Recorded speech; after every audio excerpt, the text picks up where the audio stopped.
যদি চাই, আমি বিয়ের পরে পিরিয়ড হওয়ার পরে আমি আর ওষুধ খাইনি, ওর মা কয় বাচ্চা নিয়ে যাবে না, তার মানে ওর মা আরো একটা ব্যবসা যে আবার নতুন একটা বউ আসবে আর টাকা পয়সা দাও, আনোয়ান 5 কিনে দাও, লাল কালারের সাদা কালারের আনোয়ান 5 কিনে দাও, ব্যাংকে টাকা আছে উঠাই নিয়ে এসে দাও, সোনা দাও, গহনা আছে নিয়ে এসে দাও। আমার মেরেছে দেখেন, ও বল বুঝে মারিছে, আমার গলায় দাগ আছে। আইসা আপনি প্রতিনিয়ত মারধর করে ও। 3 দিন পরে 3 দিন খুব ভালো ছিলাম, তারপরে তো মারধর করে।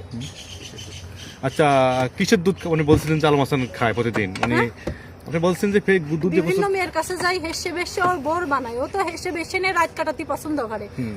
ওর কপালে কি ভালো মেয়ে ছেলে হবে নাকি? ও তো বেশি, যে যেরকম আল্লাহ বলেছে তুমি যেরকম তোমার জীবন সঙ্গী হবে সেরকম, তো ও তো মাগি খোর, তো ওর কি ভালো বউ মানুষ বিয়ে দেবে নাকি ওর সাথে ভালো মেয়ে ছেলে? কিভাবে আশা করে ভালো মেয়ে বিয়ে করবো, কিভাবে আশা করে আপনারা বলেন? আচ্ছা, তো গ্রামে থাকে, ছাগলের দুধ বেশি পছন্দ করে না গরুর দুধ খায়? কিসের গরুর দুধ খায়? ও দেশের মেয়ে লোকের কাছে শুয়ে বেড়াই, দুধ খাওয়ার কিসের